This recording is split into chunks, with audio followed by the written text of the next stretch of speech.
Welcome to the Etsy Conversations podcast, featuring inspiring interviews with Etsy shop owners, hosted by Ijama Elazu. Hi, and welcome to the Etsy Conversations podcast. I'm your host, Ijama, and I thank you for joining me for another episode. And this week, my guest is Callee, and she runs the Etsy shop Bestowed Essentials. She also has her own e-commerce website. It's bestowedessentials.com, and she has a blog, A Hippie in a Van, and we're going to talk all about that. But Callee, thank you so much for being my guest, and welcome to the podcast. Thank you so much for having me. I'm really excited. I am too, because you're doing some things that are very different from, I want to say, actually every guest I've had on in the past. And most specifically is you're running a mobile business. But before we get into all that, can you just tell us a little bit about yourself? Of course. So I am a former U.S. Navy sailor turned nomadic entrepreneur. As you said, I am the creator of Bestowed Essentials, and that is my line of ethical and eco-friendly personal care products for women who deserve to treat themselves after a long day of changing the world. I also am very passionate about something called the zero waste, low impact lifestyle movement. I have become aware of how serious plastic pollution is of a problem in the world, and I want to do everything that I can to try to reduce my plastic consumption. And so I blog about easy, simple steps to reduce your waste over on my blog at hippieinavan.com. And I'm actually about to launch my own podcast as well called the Hippie Haven Podcast. So I've got a lot of things on my plate, but they're all things that I'm incredibly passionate about. And I love being able, through these different projects, to spread the word and help people live an ethical and eco-friendly lifestyle.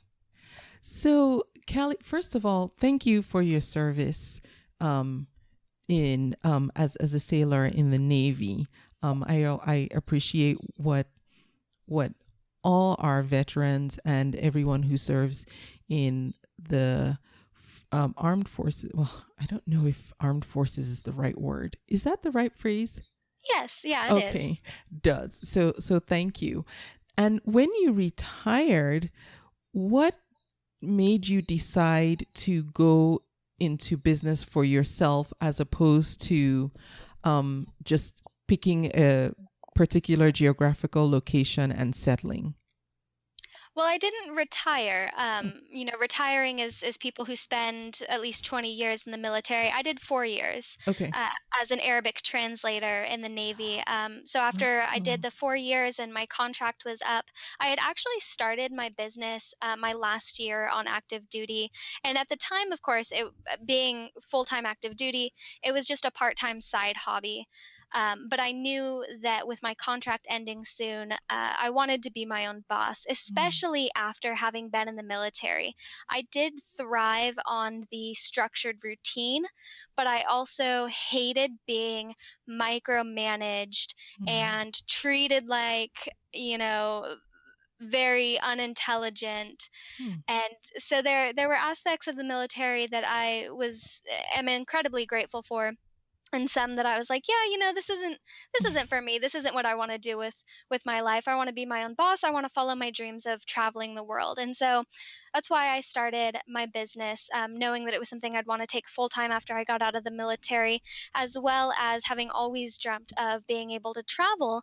So the idea of traveling in a van seemed like the most logical for me. It was an affordable, easy way to go around the country while also being able to take my business on the road with me. Nice. Now, what kind of van did you get? Originally, I had a 2009 Chevrolet Express van, but that was a total lemon and had a lot of mechanical problems that would have cost more to repair than the van was worth. So I traded it in and I got a 2014 Ram ProMaster van. That's what I have now, and I love it. I converted it myself with the help of my boyfriend and my dad, and it's my home, it's my workspace, it's everything all wrapped in about 50 square feet of space. And the rent is the best, I'm sure. Oh, of course. Nothing beats free accommodations. Right. Yes. Now, how did you discover the zero waste lifestyle movement? So it came about. I watched a documentary on Netflix called Plastic Oceans, which touches on the amount of microplastics, not just in the ocean, of course, but also the plastics that are being ingested by marine animals and then are ending up in our own bodies and also in the water that we're drinking as well. Mm. And that was just a total shocker to me. I mean, of course, I was always aware, I considered myself eco friendly. I recycled, I brought my own Mm-hmm. grocery bags. But it really hit me after seeing that how serious the problem was. Mm. The fact that there's this giant swirling patch of plastic out in the Pacific Ocean that's more than twice the size of Texas just What? floating there. Yes, it's insane. And so that's what really got me into it. And I started doing research. I pretty much just Googled, like, what is zero waste? And I Mm. found this blog. It's goingzerowaste.com, run by a wonderful lady named Catherine Kellogg. And she has a lot of tips for beginners about how to reduce their waste and why you Okay. should reduce your waste, why every single person can and will make a difference by taking small, simple steps.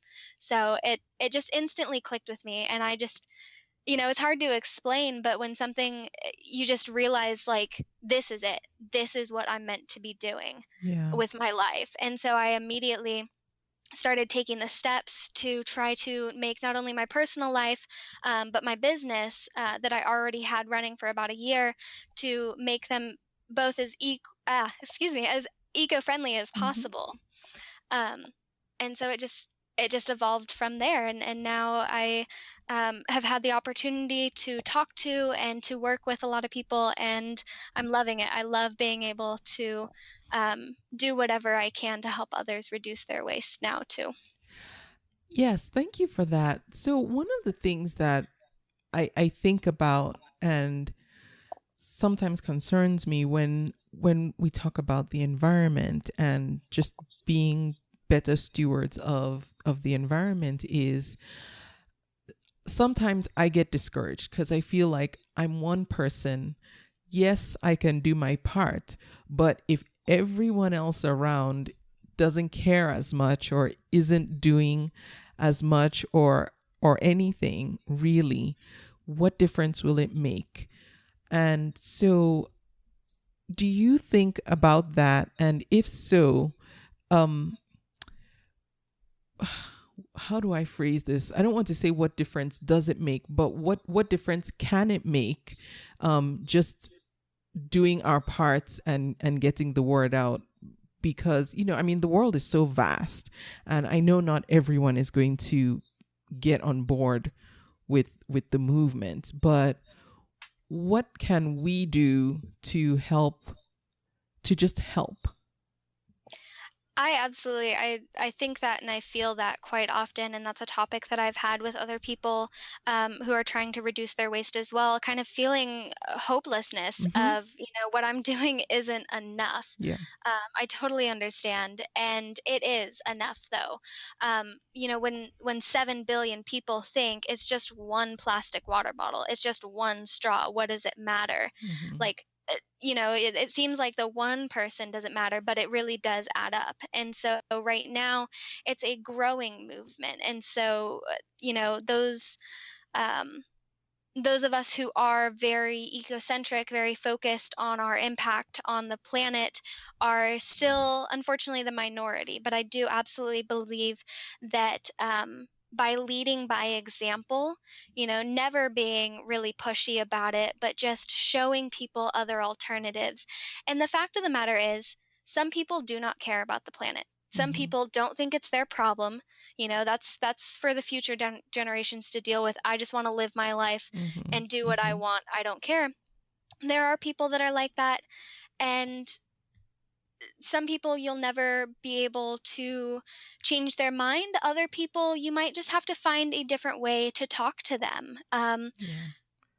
10 to 15% of the price that you pay on retail store-bought items is for the packaging alone. And so if you have bulk unpackaged options available in your area, maybe you have a family member, a spouse who isn't interested in the eco-friendly aspect of it, but you can say, hey, you know what, by shopping at this bulk store, by buying stuff in bulk, we can actually save money by doing this.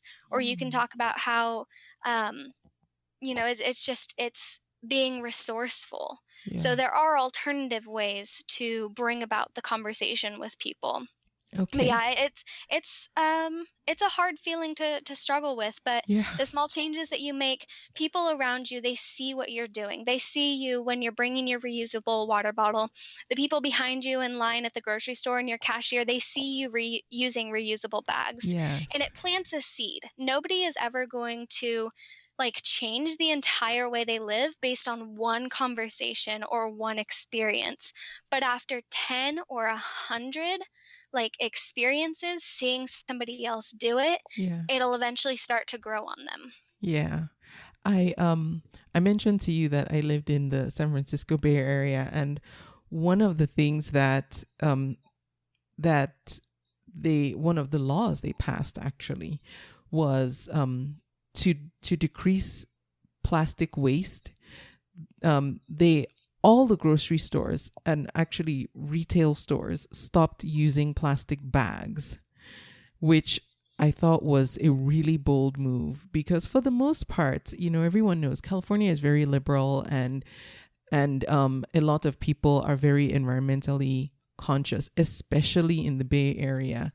But even then, there was some pushback because, people were like, well, you can't just take away my plastic bags at the grocery store. What am I supposed to do? And the whole point was to get everyone to start using reusable grocery bags. And, so you either ended up having to buy a bag at checkout, which you could just bring back every time you came shopping, and it was like $1, if not less. And as they were phasing out the plastic bags, they started charging for the plastic bags. So it made it less attractive to put your whatever you buy in a plastic bag. So instead of just putting your stuff in a bag for free, they would ask you, do you want a bag? And if you said yes, they're like, okay, it's 10 cents per bag that we pack for you. And eventually, even people who were very opposed to being forced to care for the environment and to reduce their plastic use got on board. I mean, you really didn't have a choice, but eventually it just became something that became a part of your everyday. Like, okay, I'm taking my shopping bag to go and do my groceries, or I'm taking my shopping bag to the farmer's market, or I'm taking my shopping bag to go shopping. And it just became a way of life. And I'm not saying that across the board, everybody should be forced to do things like that, because I think outside of California, it just might not fly. But I do like that something that was very pro-environment was forced on us in a way, but then it became natural and normal, and people actually started to appreciate not seeing plastic bags floating, on the coastline or, in the streets or what have you. Exactly. It's a matter of habit and convenience. Nobody likes to be uprooted from their routine and forced to change something. Mm-hmm. But 50, 60 years ago, we weren't living like that. Our parents, our grandparents didn't consume the amount of plastic that we do, Yeah. and they were able to get by just fine using reusable things. Mm-hmm. Their grocery stores weren't full of plastic. Yeah. And so people, it's definitely possible, and people have been able to do it and thrive in the past. So people can definitely change their habits pretty quickly once they just open themselves up to it. Yeah. Or once they're made to open themselves up to Yes. it. So again, a website that folks can go to just learn more about this and get some tips on how to start learn how to reduce plastic waste is goingzerowaste.com. Yes. Okay. And I will link to that also in the show notes for anyone who wants to check it out. So now you're running your eco-friendly self-care products business. How did you learn how to make the products that you make? A lot of trial and error, that's for sure. Pretty much going on Googling how do you make soap, and then watching YouTube tutorials and recipes from soap makers that have blogs about how they do it. One resource that was invaluable to me was Brambleberry and their what is it called, Soap Queen TV.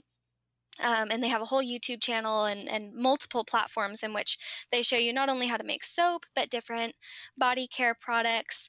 And so I'd take these general ideas and then tweak them. And from the very beginning, it was incredibly important to me for all of my products to be vegan and cruelty free. So no animal products in them and no animal testing.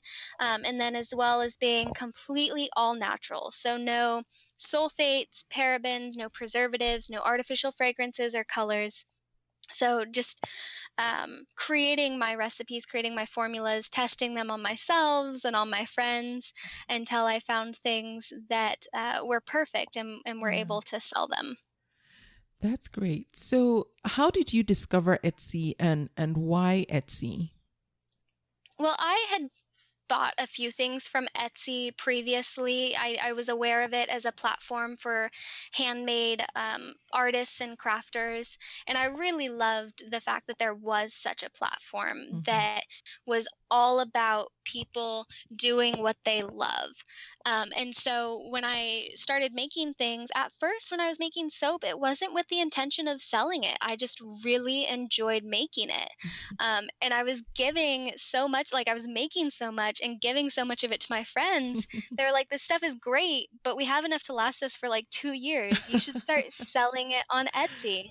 And I was like, yeah, okay, all right. I was in the Navy at the time, and I was like, okay, I'll open up an Etsy store and just kind of earn a little bit of extra money on the side to pay for some of my soap making supplies. And then it just totally grew from there. That's nice. I always love I never get tired of hearing the I was giving it away to friends and family till eventually they were like, stop already, just sell them. Basically, I love those stories. So then you started selling on Etsy. Did you do a lot of research before you did, or it was easy enough for you to just figure things out? I spent like one afternoon doing research on Google, and I got a little logo designed for me for $5 on Fiverr. And gosh, that first logo was awful. Definitely spend more than $5 on something that's going to represent your brand. But yeah, so I spent just a couple hours one afternoon and then just kind of opened my shop and threw some products up there and was like, all right, that looks nice.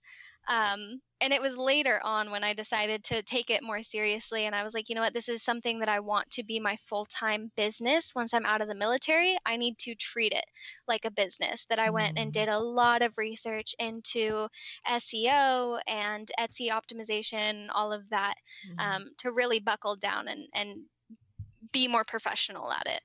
Okay. So when you first opened your store, how quickly did you start making sales? Was it right away or did it take some time? Well, my grandma bought something from me the very first day. Of course, love grandma. She is the best. It was about a month into it that somebody I didn't know bought something. And then after that, I promoted for Mother's Day and got a good handful of orders off of that. And then it just started growing from there. I had a couple subscription boxes reach out to me wanting to feature my products. And that was really the turning point for me of, when they were reaching out about, oh, we'd love to feature your business. I was like, oh, my business. Yeah, I guess this could be a business, couldn't it? So that was definitely the turning point. So then how is it working with the subscription box? Do you provide a certain quantity to them on a monthly basis so that they can include that in the boxes that they send to their subscribers? Just for 1 month. So Okay. I think just about every subscription box I can think of offers different products every month. Okay. So it's just a one-time bulk order essentially. So it's different from your regular wholesale accounts. Okay. So for that, they found you. You didn't go hunting them down. Yeah, the first Okay. couple found me, and then when I was like, oh, because I'd never bought a subscription box. I knew Mhm. that they existed, but it was after the first two got in touch with me that then I started reaching out to subscription boxes that I felt Okay. like my products would be a good fit for, and using that as a method to continue to grow. And did you just research on Google to find out what subscription box services were out there that aligned with your products, or is there some repository that one can look at and see everything? There are a number of like subscription box directory websites that you can go Okay. to and search by category. So I looked at those. I looked through Google. Also, Instagram was very helpful for me, just kind of Googling or not Googling, searching on Instagram like hashtag vegan subscription box. And so Oh, that's where I was okay. focusing a lot of my efforts since my products are vegan and cruelty free. Most of the boxes I've worked with are either specifically vegan or just general, like clean, all natural beauty type boxes. Okay. That's great. Working with subscription box services. That's a good idea. So, one of the things I'm really curious about is you're a nomadic entrepreneur. You run a mobile business. So, you're not in one place. Typically, how long do you spend in the places that you stop? And how do you run a business from the road? How does shipping work? Um, what what about Wi-Fi? How does it all work? Oh, that's such a big question. So typically, I'll spend, when I find somewhere that I like, I'll spend 2 to 4 weeks there in that Okay. general area. Um, as for Wi-Fi, I have unlimited data on my cell phone, and so I can connect a hotspot to my Oh, laptop, right. or yeah, or I go to best resource. Public libraries. Like, not only do they have books, but they also have free Wi-Fi and other resources as well. So Yeah. libraries are my go-to. And then there's always your, basic Starbucks or McDonald's free Wi-Fi. Okay. Um, as for shipping, there's a post office in just about every small town across America. So I Mm. have a small thermal shipping label printer in my van. So I can just get, I get notifications when I get orders, and then I can package them up, print out the label, slap it on there, and then take it to the nearest post office. If I am somewhere, like at a campground, some campgrounds, depending on like how far away from the town they are, they'll have mailboxes, and so I can just put them in the campground's mailbox and go on USPS.com and have the postman come pick it up on his route, so I don't even have to drive to the post office. So it Oh. sounds like, it sounds very difficult of like, oh my gosh, how do you run a business on the road? But it's actually not that difficult. I'd say the hardest part is the space, the storage. Mm. Um, because I'm in a van, and over half of it is taken up with my bed and my kitchen, my personal living area. And then the rest of it, I have this huge metal wire shelf that goes from floor to ceiling. So it's about 6 feet tall, 4 feet wide, and 18 inches deep. And that is where all of my business materials are, all of my raw ingredients, my equipment for making it, all of my packaging materials, all of my finished products that are ready to be sent out in orders. So it requires some master Tetris skills Yeah. to make everything fit on that shelf. And it is sometimes it's very frustrating when you have to pull out like 4 boxes just to find the one that you're looking for Yeah. to grab something. Um, But at the end of the day, while there are some struggles with being in such a small space, and it's frustrating because I can't do big batches at once when I'm making product. It's very, very small micro batches. Yeah. Um, and the cleanup is frustrating. Have to like individually, I can't just throw everything in the dishwasher. I have to hand wash it myself one by Right. one, dry it, put it away. There's no being lazy and just like leaving your stuff out overnight, like, oh, I'll clean that up in the morning. Well, no, you got to clean it up right now. But at the end of the day, to me, it's so worth it because I'm able to be my own boss, and I'm able to travel around the country and go wherever I want to go, wake up wherever I want to wake up, a different beautiful view every morning. Yeah. So, How do you handle deliveries? Like, say if you're getting shipping supplies sent, you've run out and you need new packaging and shipping supplies. How do you handle that? Amazon Prime has been a huge help. Their 2-day shipping, Mhm. as well as the new service that they offer with Amazon Lockers. Oh, Uh, yeah. Yeah, so I can just kind of plan ahead, like, oh, okay, well, I know I'll be in this town, Mhm. 3, 4 days from now. So I'll just schedule a pickup either at an Amazon locker if it's available, or what I do as well. The United States Postal Service offers something called general delivery. So you can have packages sent to the post office, and then you just have to go in with your photo ID and pick up your package from there. So that's my other option for getting shipments Oh. in with supplies that I need. Oh, interesting. Now, did you figure all this out before you decided you were going to have a mobile business, or did you just figure some of this out as you went along? I I am a big planner, so I Okay. researched everything ahead of time to make sure that I was well prepared, because I wanted it to be as smooth of a transition as possible, and I definitely didn't want to do anything that would interrupt or harm my customers' experience either. So I wanted to make sure that I had my business practices in place. Of course, there are absolutely hiccups along the way, Hmm. but I try my best to limit those and to keep those from disrupting, the customer and how quickly they get their order. So Yeah. definitely requires planning ahead and being very well organized. Yeah, I can only imagine.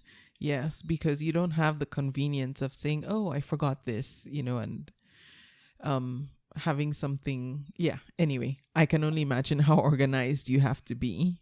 Yeah, it definitely keeping track of inventory, not just what supplies I have on hand, but what products are ready to go as well. Hmm. And selling on multiple platforms, that can be difficult trying to keep track of.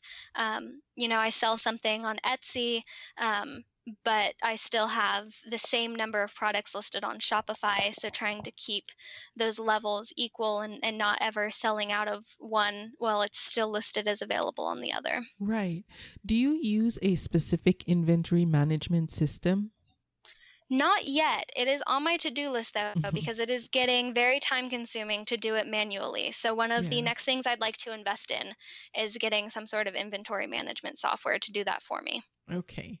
Now, speaking about your Shopify site, that's bestowedessentials.com. Mhm. And I have to say, I was looking at it and it's one of the nicest looking Shopify sites I've seen.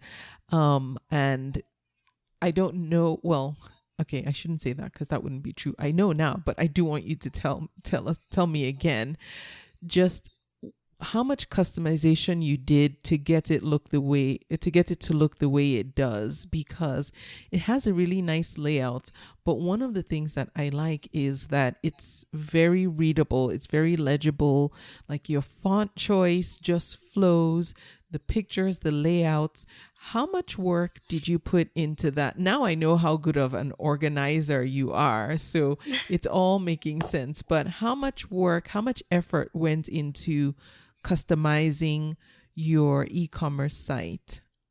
Well, first of all, thank you so much. I love hearing that because, like, I'm not going to sugarcoat it. It didn't just magically look the way it looks. It took dozens of hours. And I am someone who is not tech savvy whatsoever. I have no experience with web design. I do consider myself a creative person, not really artistic, but definitely creative. Mhm. And so I had an idea in my head of what I wanted my website to look like.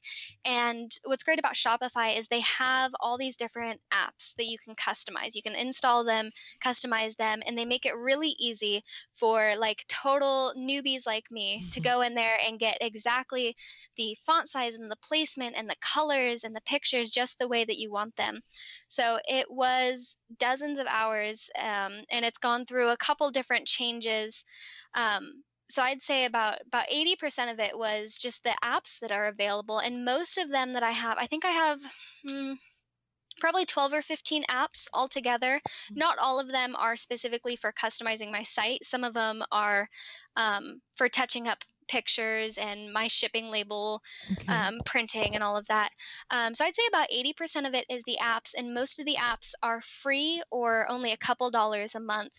And then there were a few things that I just couldn't figure out how to do them myself, or I couldn't find an app that was affordable that wasn't charging like $50 a month to do some basic thing. Mhm. So the last little bit, I have a wonderful assistant. Her name is Nicole. She's been with me for actually just 2 months now, but these last 2 months have been incredible having her joining me and helping me with things. And so she's gone in and she has a background with web design, and she's written some custom code to get things exactly the way I'd always dreamed of them of being. So shout out to her. She is amazing for anybody who is interested in getting some help with their web design.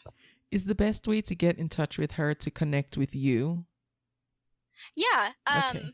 Yeah, if anybody just wants to like use my contact form on my website, Okay. Nicole handles so many different options. So if you send a contact email, she'll probably be the one to see it anyway. Oh, So okay. Oh, good. Yes, it's fantastic.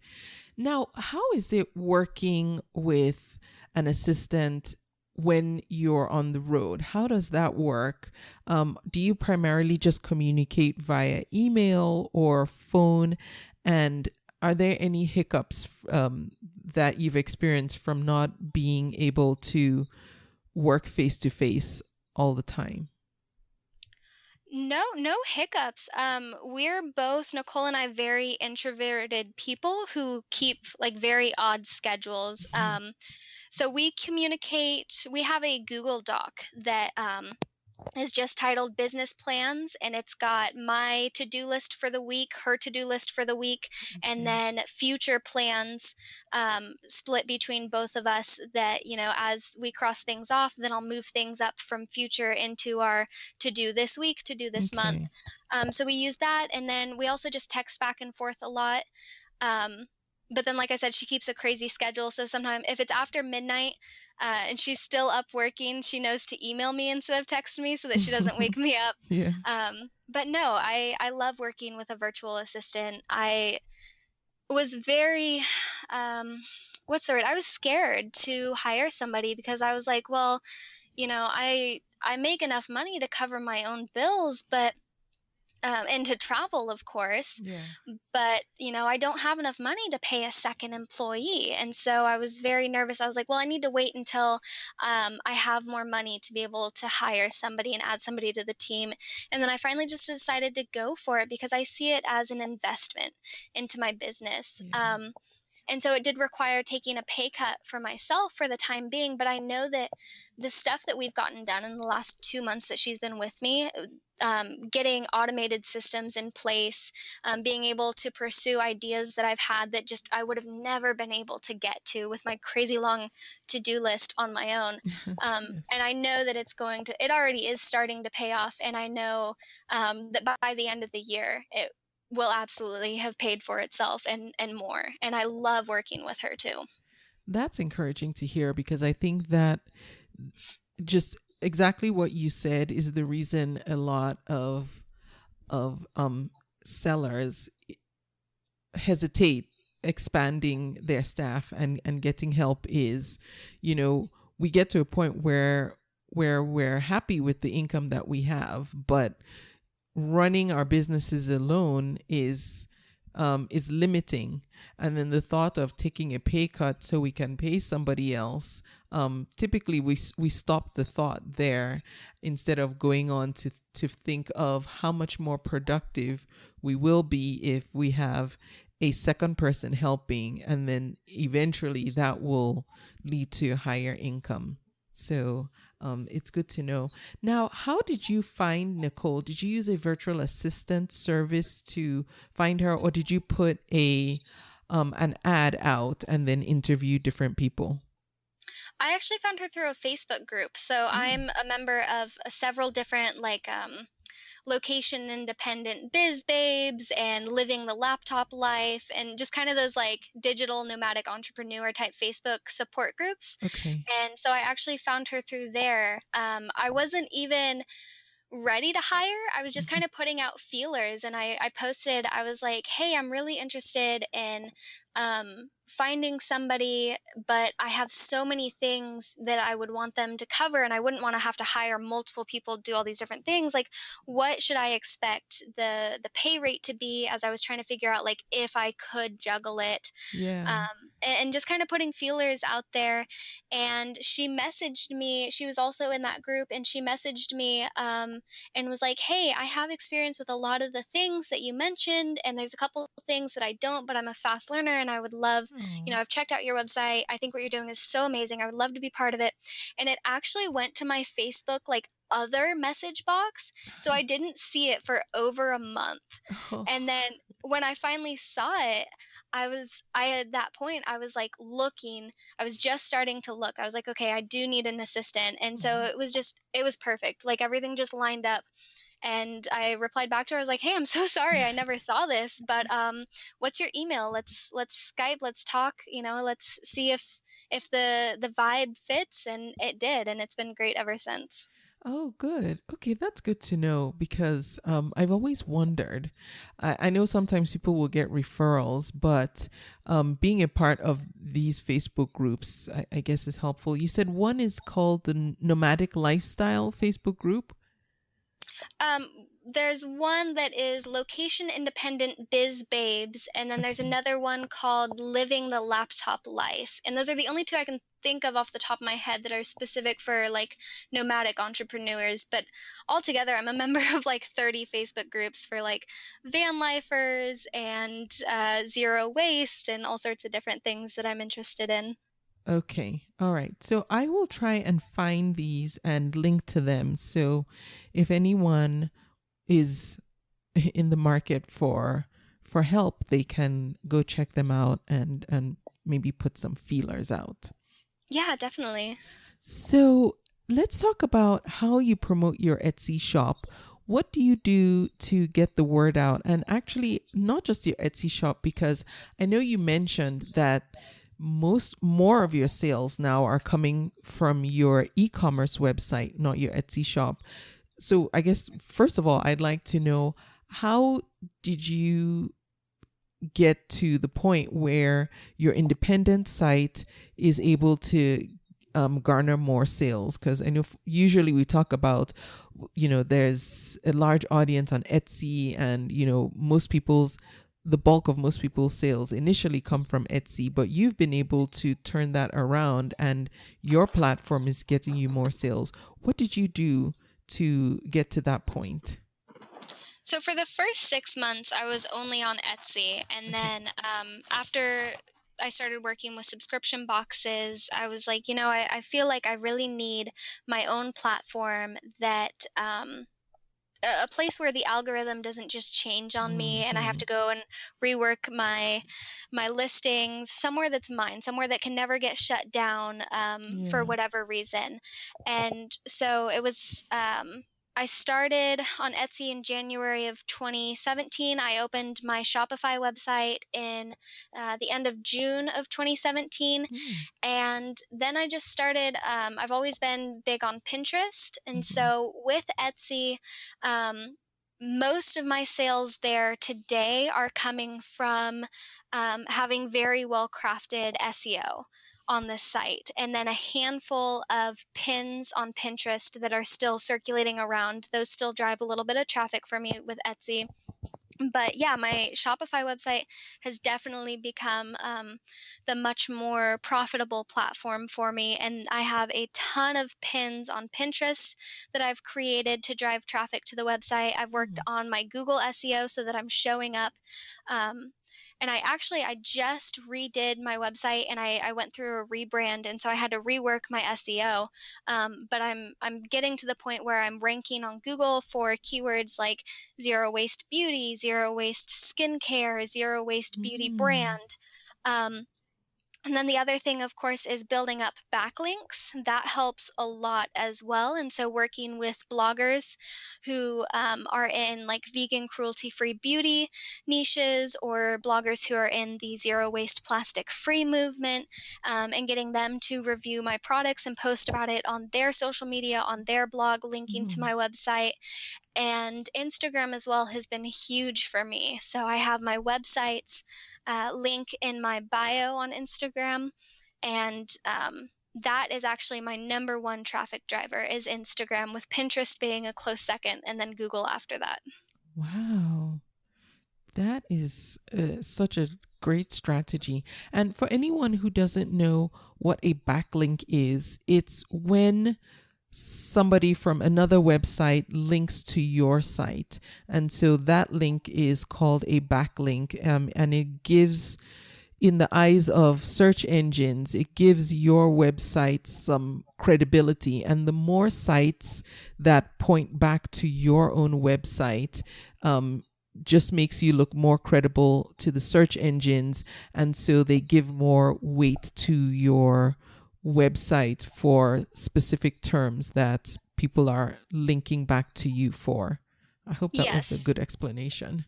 Yes, thank you. The only thing I would add to that Yeah. is that the sites that are linking to your site, they need to be credible sites in their own. Yeah. You can go pay for like 1,000 backlinks. That's going to hurt your site if you're just Mm-hmm. spamming backlinks. Google is a very intelligent Yeah. robot of sorts. So if you're looking to get backlinks, it should be from people who are in similar industries, similar niches as you, Yes. because Google will see like, oh, this is something in the beauty or in the jewelry. Like, this is a website focused on that, and they're linking to another website focused on beauty or jewelry. So it Yeah. needs to be something that's similar to help your credibility on search engines. Yes. Thank you for adding that. And then also, and these backlinks are going to bestowedessentials.com, right? Yes. And what impresses me is one of the things that we hear a lot is, in order to get more SEO juice, you have to write, and you have to blog, and the more you read, the more you hear, like, okay, first it was 300 words is enough, then it was 500, now it's like 2,000. But one of the things I noticed is you don't do any blogging on Bestowed Essentials. So this just turns that whole theory upside down, even though you are getting for SEO. But I guess that's from your product descriptions, which is where you want people going anyway, because you want them to buy. Is that right? Exactly. Yeah, I have a couple thoughts on that. So Mm-hmm. I absolutely, I want to make sure that I'm sending my links to my website, Mm-hmm. because while it is very important that you make sure that your Etsy listings are optimized for Etsy search results, Mm-hmm. I don't recommend trying to drive very much outside traffic to Etsy, because here's the problem. If you're sending somebody to your Etsy site, they click on it and they don't like your very first product, they're going to click somewhere else on the page and end up in someone else's shop and possibly buying Mm-hmm. somebody else's product. Yeah. They fall down the Etsy rabbit hole, because there's literally millions of amazing things on Etsy, but if they don't like yours right off the bat in the first 2 seconds, they're going to click and buy from somebody else. Whereas they're not doing that. If they're on your website, if you're sending them to your own website, they don't have that option to, click something else in the sidebar or at the top that sends them to somebody else's work. Mm-hmm. Um, and then, yes, normally, and I do completely agree with your comment about needing to blog to drive traffic. You do. Um, There is a difference though between blog SEO and e-commerce SEO. Mm-hmm. And so one of the things I just in the last couple weeks have started my blog at hippieinavan.com, and that's very much focused on zero waste and a little bit of my own like being zero waste in a van experiences, but mainly just trying to help other people be zero waste. And I do link to Bestowed Essentials in that. So it's Okay. kind of it's a new addition to my what I call sales funnel. Okay. So I'm driving traffic to both websites, and now I'm also driving traffic for other things to a hippie in a van. And then once they're on there, they'll see in the sidebar at the bottom or on my about page, this is me. I also make ethical and eco-friendly personal care products. Mm. Click here to check them out. Okay. Okay. That makes sense. So let's talk about that. Hippie in a van. I love that name because that's just you exactly. Yeah. There's no confusion there. So mainly on that site, you're talking about just living the van life and eco-friendly life and running a business from the road. You have a podcast that's also going to be launching. Can we talk about that and when people can go and listen to the Hippie Haven podcast? Of course, yeah. So I'm going to be launching the Hippie Haven podcast at the end of this month, which is July 2018. And that will be one of the prominent, what's the word, like navigation features on a hippieinavan.com. Right up at the top in the menu, there's a link to click on for Hippie Haven podcast. Mm-hmm. So you can go there. You'll be able to see episodes once they're released. You can either sign up for my blog newsletter, or you can just subscribe to the podcast wherever you listen to podcasts, whether it's Apple, iTunes, or Google Play, or Stitcher. So that'll be coming out very soon, and I'm really excited about it. I'm going to be interviewing not just experts but everyday people on a variety of so-called, hippie crunchy topics, and just talking about everything from yoga to composting to small space gardening to repairing your clothes, reducing your waste, vegan parenting, everything that fits under that spectrum of ethical and eco-friendly living, to just show people that it is possible, no matter what kind of lifestyle you're living, to make changes and to live your best, healthiest, most sustainable life. Yeah.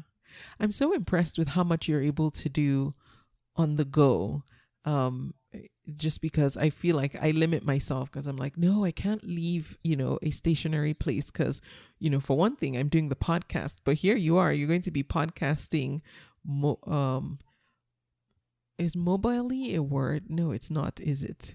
No, I don't think so. You're going to be doing mobile podcasting. Yes, from my van.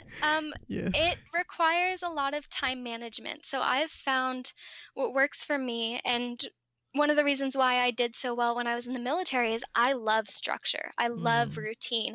And it can be very difficult to have that when you travel all the time. You're waking up a different place.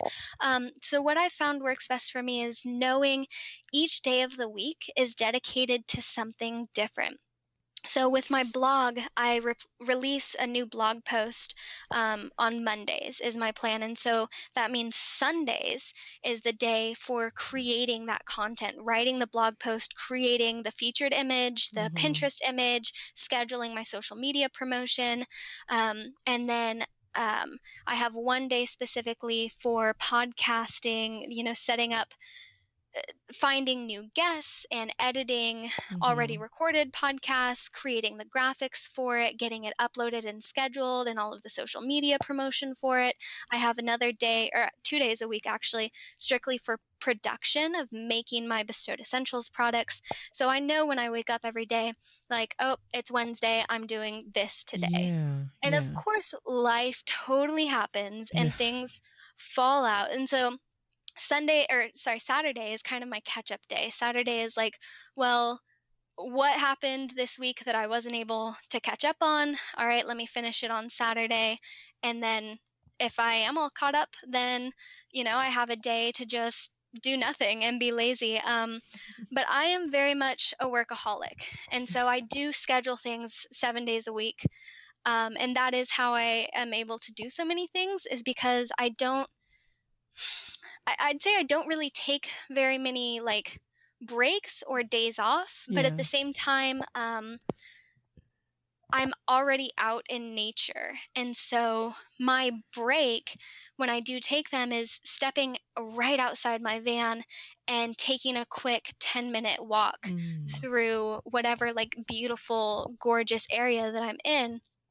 So it's not going to work for everybody. People who need those 2, 3 days off, um, who aren't super workaholics like me, but I love what I do, and so to me, it's not work. And when I do try to step away and like, oh, I'm gonna go on, vacation, like a real vacation, Yeah. the entire time I'm just miserable. I'm like, no, I have so many ideas in my head. I just want to be working right now. Yes. I can so relate to you because I feel like my mind, even when I try to relax and say, okay, don't do anything, just rest, my mind is always going like, oh, I'll get ideas for new things that I could be doing. And, there's just never enough time in the day. But I love how organized you are. Did you, take courses to teach you how to do some of what you're doing, like blogging and podcasting, or is this also all self-learned? I have only ever taken one paid course, and that was a course from Indie Retail Academy to learn how to set up my wholesale systems and how to pitch Mm. to potential stockists and, cultivating those wholesale accounts. That's the only paid course I've ever taken. Everything else has been hours of research. And for me, it's mainly just because I'm very frugal, and Yeah. so I totally understand. And sometimes I'm like, why am I, spending all this time when I could have just paid somebody $200 who's already curated the information I need? But I'm cheap, and I'm like, you know what? I want to learn this myself, so I'm gonna go and I'm going to read as many free resources as possible and learn from all of these different people instead of like paying somebody a couple $100s and hoping that what they tell me, like that their one set of expertise is enough for what I need. Yeah. Yeah. And that makes sense. I like that. And then plus, one good thing about doing active research is you can also you can also see how recent the information is. One of the things I worry about sometimes with paid courses is when last they were updated, because sometimes somebody can put something together and set it and forget it, and things change. So, yeah, research is labor and time intensive, but it has its It pros. It is, and I feel like you get so much out of it. And honestly, a lot of the big names who are selling their like, all-in-one courses, Hmm. most of the content in their courses, most of it, I'd say like 70 to 80% of it is already available for free on their blog. You just have to go through and search it and read Hmm. each individual article. Hmm. Um, what they did was they just took their blog posts and made them prettier and put them together into sections all in one thing. Yeah. So it's like, you could have you're getting a little bit of extra content. Yeah. They threw in a couple extra things for you, but those are things that you could have found on somebody else's blog. Yeah.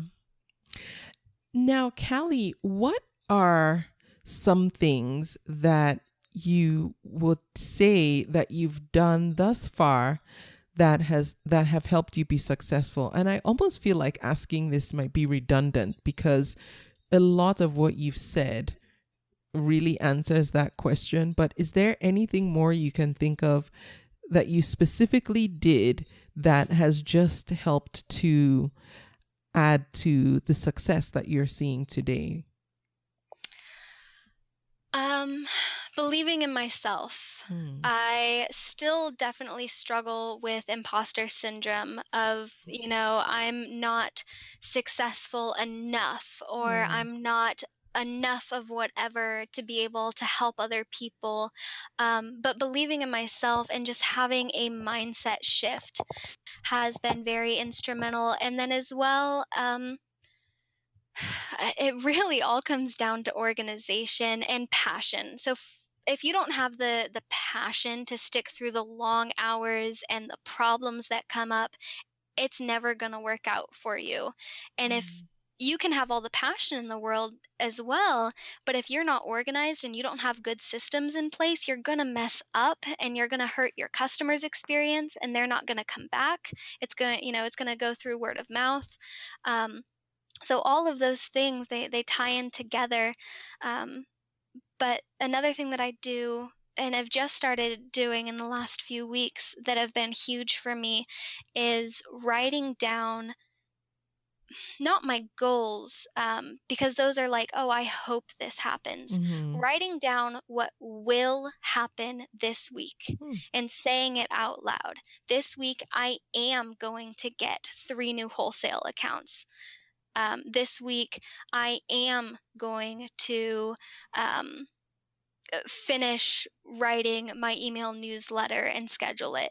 So don't kind of treat it as like, oh, I want to get to it. Treat it as like, I'm absolutely going to get to it. It's going to happen. It's going to be great. It's going to be very successful. So change your mindset about it and treat it as if it's already happened and it was already totally awesome. Yeah, I like that. Is there something about selling on Etsy right now that you really like? And on the flip side, are there any features that you would like to see Etsy implement on the platform? Give me Etsy wholesale back. Oh, yeah. Oh, I was so disappointed. I loved using Etsy wholesale because it saved me from having to get in touch with people myself, reaching out to them because retailers were finding me on Etsy wholesale and my information was all there, ready to go. I loved it. I was really disappointed. And I don't know what direction Etsy is heading in. It really feels like they're more about profits and their shareholders than they are about their sellers and the entire premise of handmade art. But what I do love about Etsy is you have a built-in base of potentially thousands of customers to you every day and every month. And that's something that you will likely never have on your website. You'll never have the traffic that Etsy has on your own website. So there is that, and I've been very disappointed with Etsy as of late, with them shutting down Etsy wholesale with very short notice too, and then announcing this increase in their seller fees and adding fees to the shipping. But I thought about leaving Etsy and I've decided for now that I'm going to stay because the benefit still outweighs the negatives. Yeah. But I wouldn't say that I'll always be on Etsy. I wouldn't, we'll see where it goes. We'll see where Etsy goes. Yeah. Yes. And I think that's a wise decision right now because you're right. It's in flux. We don't know where things are going. I do think it's worth just sticking around and figuring out what's going to happen. Eventually, the dust will settle. Right now, I think it's still cloudy and maybe not the best time to make a final decision. Yeah, I agree. Now, what would you say to someone who's listening right now and is just kind of struggling with their Etsy shop?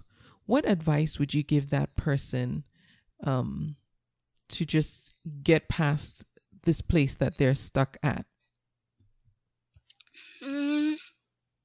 I mean, it's hard to generalize because every single person who's selling on Etsy is unique and they have a unique story.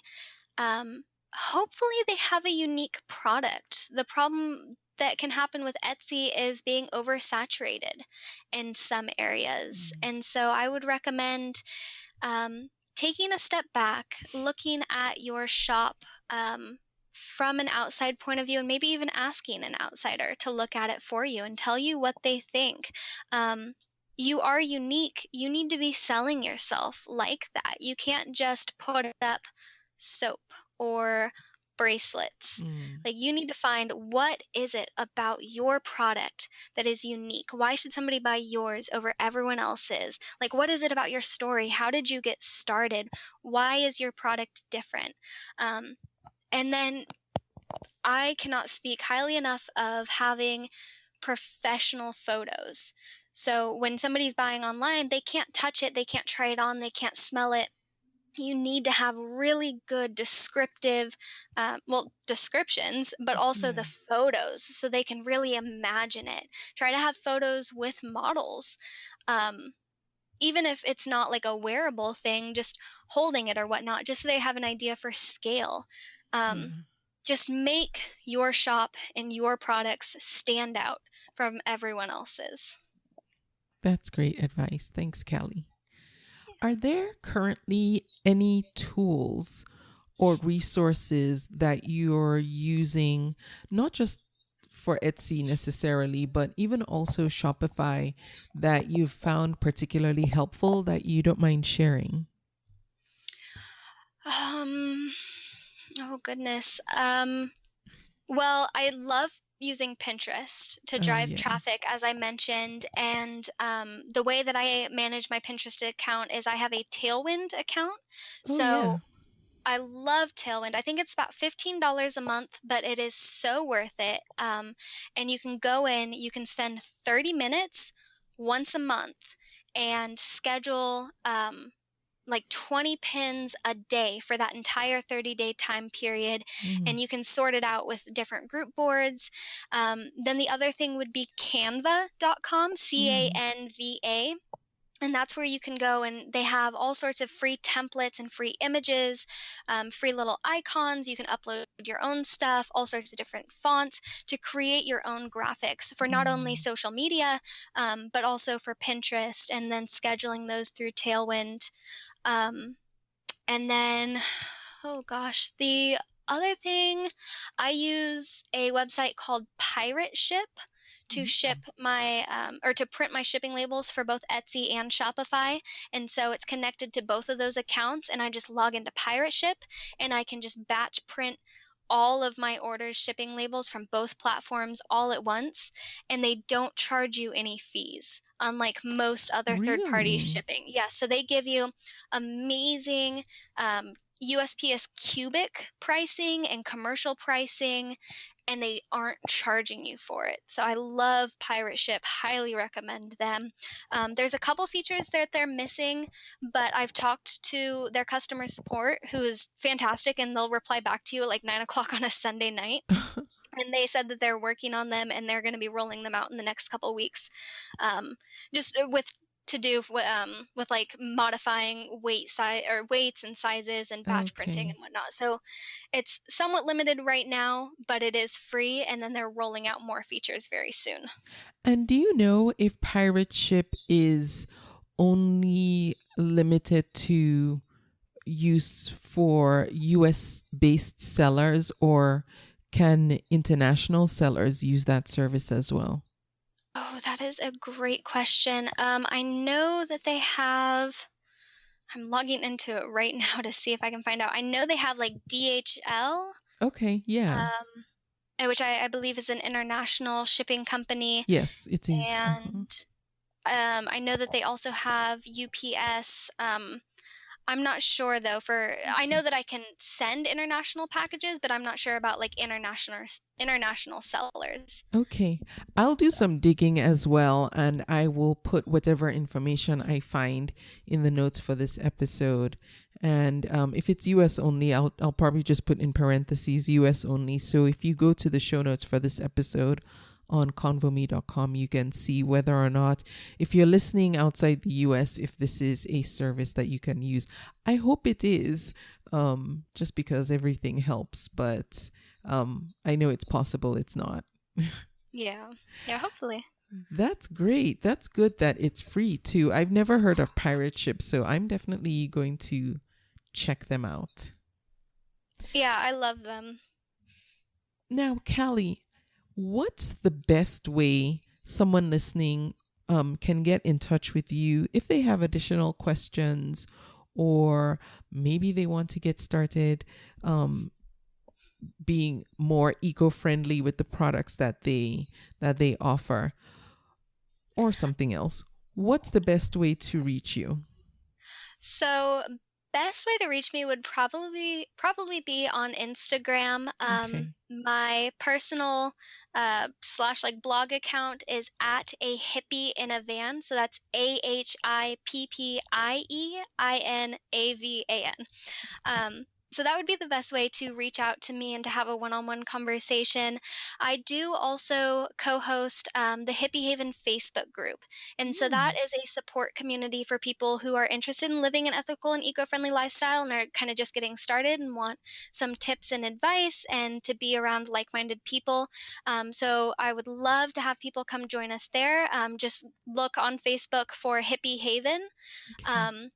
And then you can, of course, visit my blog at hippieinavan.com or visit my website, bestowedessentials.com. All right, great. I will link to everywhere that you can get in touch with Callee. Instagram, again, is at a hippie in a van. That's her handle.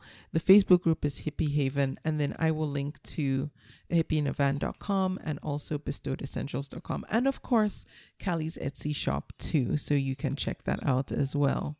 Yes, of course. Callee, thank you so much for coming on the podcast and sharing all that you do. You've encouraged me to be a bit more organized in what I do, because I think I can achieve more if I just spend more time organizing myself up front. So thank you so much. Thank you. That does remind me of one thing with being organized. There is a free app. I know that they're on iPhone, and I do believe that they're also on Android. The app is called Moment, and you install it, and it tracks how much time you're spending on your phone and on what apps. And so you can learn. You might not realize how much time you're spending like on Facebook or Instagram. When I first got on there, the very first day that I had it recording, I spent 4 hours on my phone that day. And I was like, oh my goodness, 4 hours. This is like a part-time job's worth of hours a week. And so it has helped me cut back the time that I'm spending on my phone so much when I realized, the other thing it told me if I continued being on my phone that much, I would spend 11 years of my life on my phone. And I was like, oh, wow. It was like a huge eye-opener for me. So I totally recommend everybody download it, because they might not even be realizing, like I didn't, how much time they're wasting and how much more productive they could be if they got off their phone, their apps, their social media more. Yeah. Oh, yes. Those eye-opening apps are kind of scary initially when you're faced with what the real stats are. So that's the Moment app. I will find a link to that and include it in the show notes for this episode as well. I'm almost scared to even try it. No, but if you're scared to try it, then you kind of know in the back of your mind that you really need to. Yes, I do. I need to see raw numbers so I can really make a change. Yeah, seeing how many years of my life I was wasting on my phone, I was like, okay, yeah, I got to do something about that. Yes. Okay, great. So I will link to that. So anyone else who wants to download that as well can do so, and maybe I'll do that and then put in the notes for this episode too, just how many years of my life it tells me I'm wasting doing things I shouldn't be doing. Yes, share it with us. Thanks again, Callee. I really enjoyed having you on the podcast. I would love to have another conversation with you in the future, and once your podcast starts, so we can see how that's going as well. Yes, absolutely. This is so much fun. Thank you. You are welcome. And I thank you for listening to the podcast, and I will be back with another episode next time. Thank you for listening. You can subscribe to the podcast in iTunes, and while you're there, please leave a review too. Visit convome.com to leave a comment or feedback on this episode.